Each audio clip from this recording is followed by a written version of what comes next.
Rest is good. Be still for the presence of the Lord. The Holy One is here.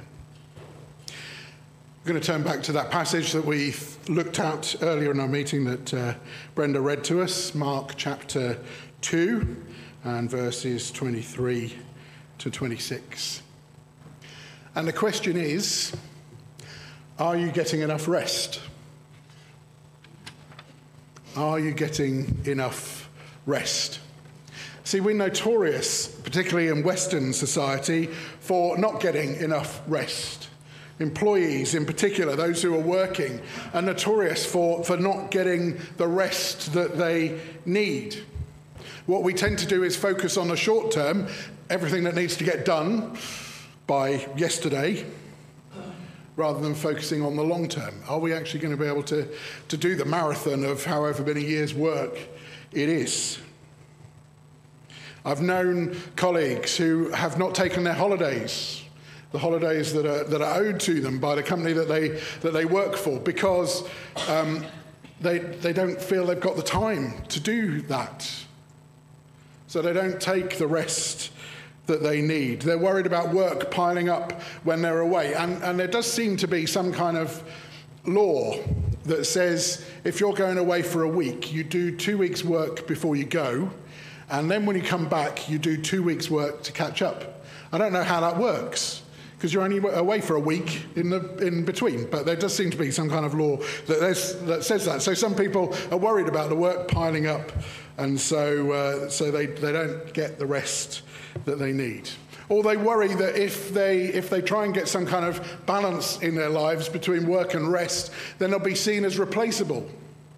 They'd rather be irreplaceable and be there all the time so that they can't be replaced. It has to be said that in some companies, that balance between work and rest is frowned upon. If you start to put rest and work balance into your life, then you might find that your colleagues are jealous of you. Hang on a minute, you're being paid as much as I'm being paid, but I seem to be here working all hours, whereas you go home at 5 o'clock or whatever. Or you might be seen as lesser workers. I'm hoping that perhaps it's changing now, but certainly when I was in work, before I became a Salvation Army officer, when I only worked on a Sunday, you know that, don't you?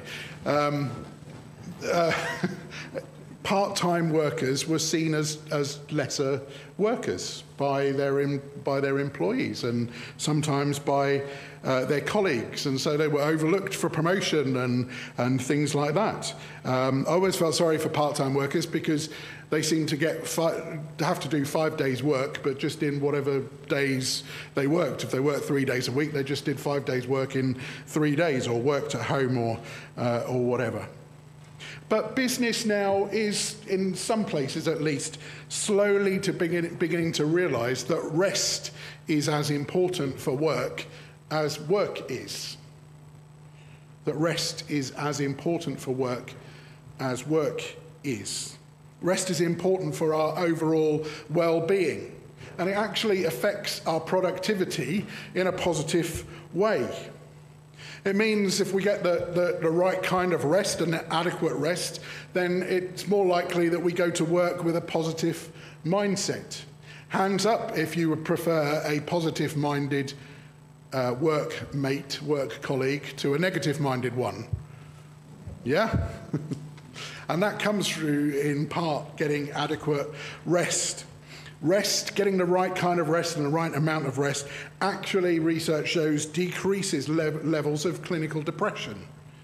It reduces the amount of sick days that employees take.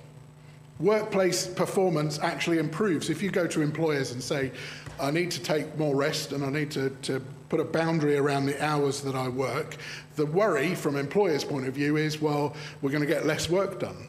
But actually, research shows the converse is true. More work is done when people get proper rest. And it can often bring out our best work, particularly if you work in a creative industry, because your mind needs space to be able to create, to be able to think, to be able to reflect. And so our best work comes when we get adequate rest. Now, here's the irony. Those businesses who are now seeing that you need adequate rest in order to be able to work are only catching up on what God said thousands of years ago. They're a bit slow on the uptake. God commands us as human beings to rest regularly, to get adequate rest. Here's what he says in Genesis chapter 2, verses 2 and 3. On the seventh day, God had finished his work of creation, so he rested from all his work. And God blessed the seventh day and declared it holy, because it was the day when he rested from all his work of creation. God gives us the example, first of all. Having created all that he created in the cosmos that we thought about earlier in our meeting, he rested on that seventh day. And that seventh day became known as the Sabbath, and it became a command later in Scripture. That word Sabbath comes from the Hebrew word Shabbat. A couple of weeks ago we learned some Greek. Today we're learning some Hebrew. Would you like to say Shabbat? Shabbat. There we go. You've learned some Hebrew this morning. That's where the word Sabbath comes from. And that Hebrew word Shabbat means to cease, to desist. So Sabbath means to cease doing what we normally do.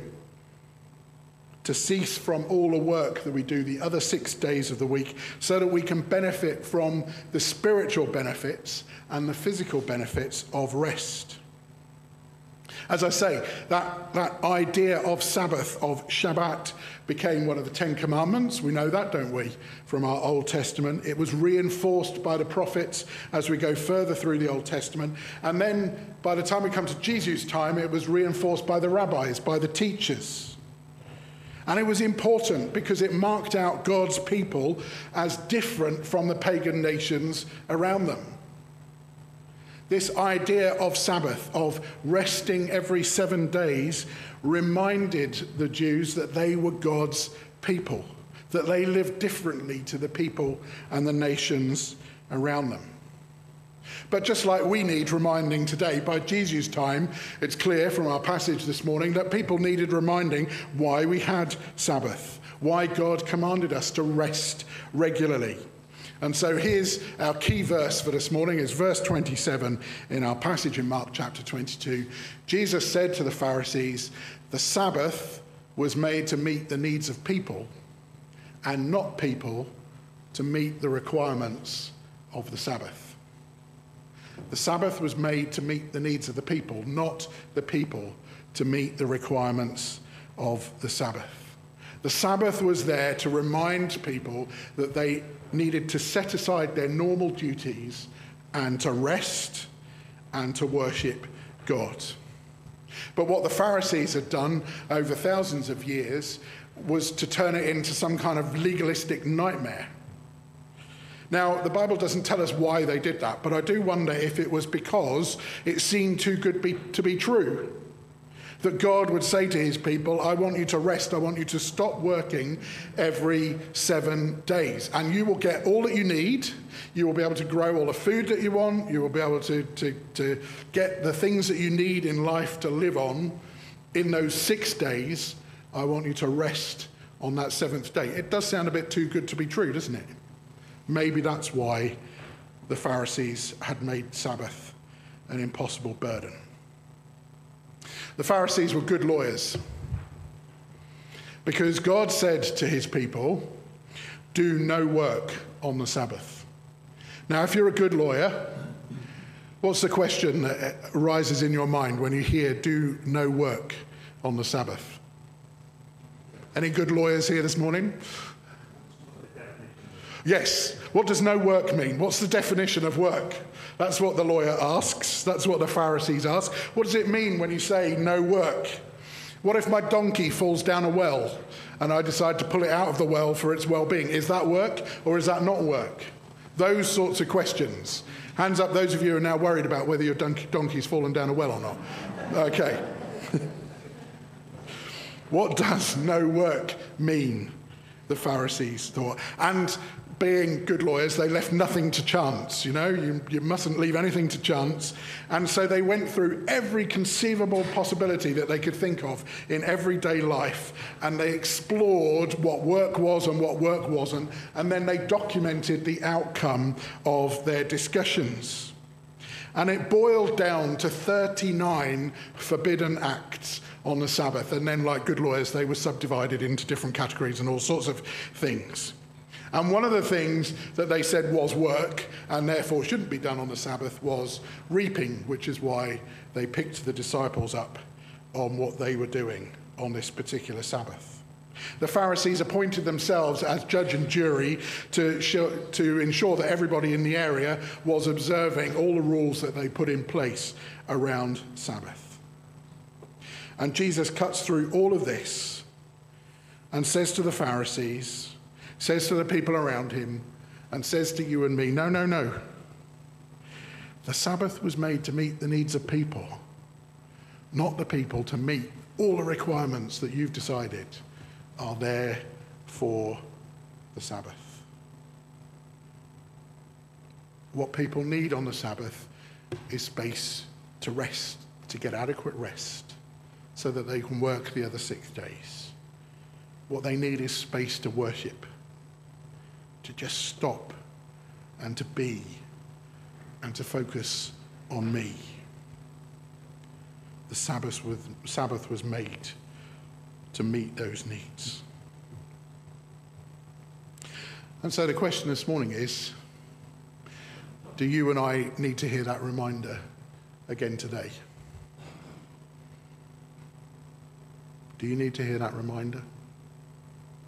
Sabbath is made for rest, for space to time and time to worship God. Sabbath was made for what you need. Abraham Heschel, who's a Jewish teacher, says that Sabbath is the day when we celebrate time rather than space. I'll just let that sink in for a minute. You could spend the rest of the day thinking about that, couldn't you? Sabbath is a day when we celebrate time rather than space. What does he mean by that? Well, time is where the goal is to be rather than to have. Time is where the goal is to give and not to own. Time is where the goal is to share, not to control. Time is the goal where we are to be in harmony rather than to subdue. And then he goes on to say this quote that's been on the screen for a few moments. 6 days a week, we live under the tyranny of things of space. On the Sabbath, we try to become attuned to holiness in time.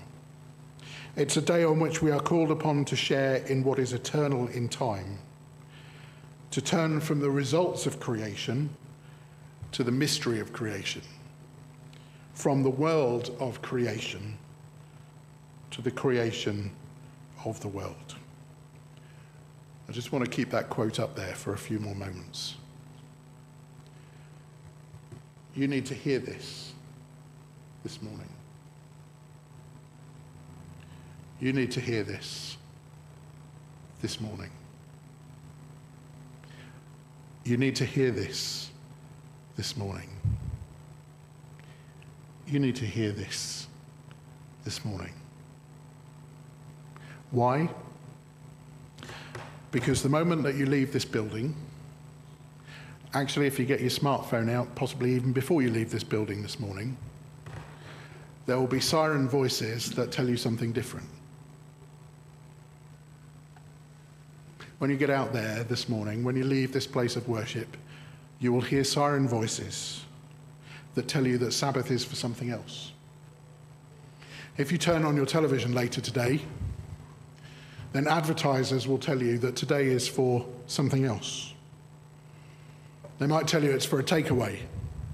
Sunday's a brilliant day for having a takeaway. They might tell you it's for shopping. Go and do your groceries on a Sunday. Or maybe go and start your Christmas shopping if you've not done that yet. They might tell you it's about a sports event. They'll certainly tell you it's about all sorts of other diversions than finding the space and time to rest and to worship God. Now, there are lots of different things that we can do on Sabbath, on a Sunday. And in years gone by, if you've been a Salvationist for any long period of time, what we used to do was spend all day at the army from about 9:30 in the morning to 7:45 at night.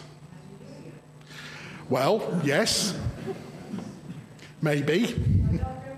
Yes. Well, there is that. So for lots of us, I don't want to diss this in any way, because for lots of us, it didn't feel like work, because it was a joy to do. But it also has to be said, it didn't feel a lot like rest. It didn't feel a lot like rest, even if we did enjoy it. Now, you're all good Salvationists, so you probably didn't have the radio on in the car on Sunday mornings. You probably just sat in quietness. But sometimes, as a family, we would have the radio on in the car as we drove to the army. And sometimes the song would come on, Easy Like Sunday Morning. And we would laugh, ironically, because Sunday morning wasn't easy at all. It was good, it was joyous, but it wasn't always rest. So there are lots of different things we can do. Lots of different things we can do. Spending time with family and friends can be a way of finding that time and space to rest and to connect with God.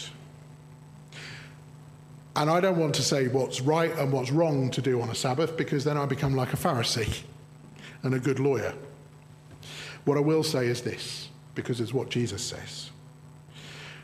When we fall for the messages, for the siren voices that say Sabbath is for something else, then we lose the gift of a day that God has given us to reconnect with the holy and to recharge our spiritual batteries, our physical batteries, our emotional batteries, our mental batteries. Don't mishear me. Sabbath is not about what we do or what we don't do, as much as it is about simply accepting God's gift of Sabbath rest. If we say that the Sabbath has to look like this, it has to look like church activities from 9:30 to 7:45, or if we say it's something else and it's got to look like this, we shouldn't have the television on, we shouldn't, etc., then we move to becoming like the Pharisees, and we're in danger of squeezing out the divine human interaction that's intended for Sabbath. It's true to say that you cannot become a Christian and you cannot deepen your worship of God simply from stopping all work on the Sabbath and all pleasure and doing nothing. See, if all you had to do on the Sabbath was to attend church, read the Bible, and pray, then being a Christian would be easy. Anybody find it that easy? But we should also be careful not to go the opposite way, as many Christians do in this post-church, post-modern world, and simply not practice Sabbath at all. To not worship, to not connect with God, to not rest. It's finding something in the middle. And maybe the way that we find whatever that is in the middle is to ask this question. Does what I'm doing on a Sunday, each individual act, each individual thing that I do on a Sunday, help me accept God's gift of rest and space to worship and deepen my relationship with him, or does it not do that? I hope that gathering together in worship like this, whether you're in the hall or whether you're watching online, does do that. For some of you, a walk in nature, looks lovely out there at the moment, a walk in nature this afternoon will allow you to worship and to rest and to reconnect with God. For some of us, it will be spending time with family and friends, having a meal together. Maybe it will be meeting with your small group, those of you who are in small groups.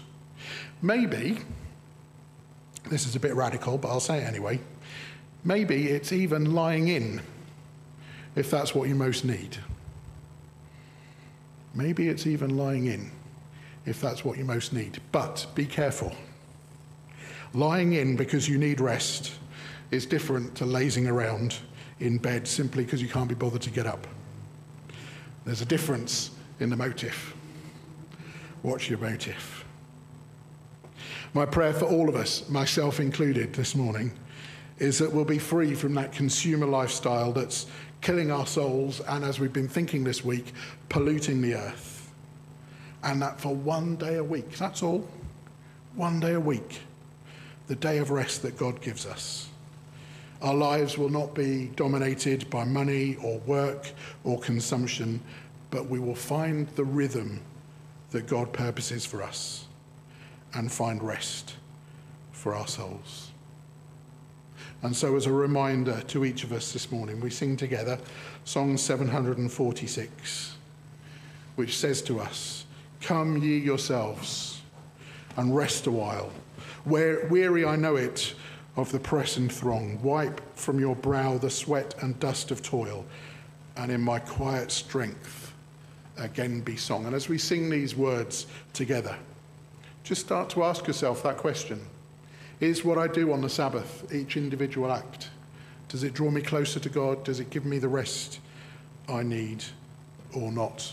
And then maybe start to think of any changes you might need to make on your Sabbath. Let's sing these verses together. Thank you, Karen.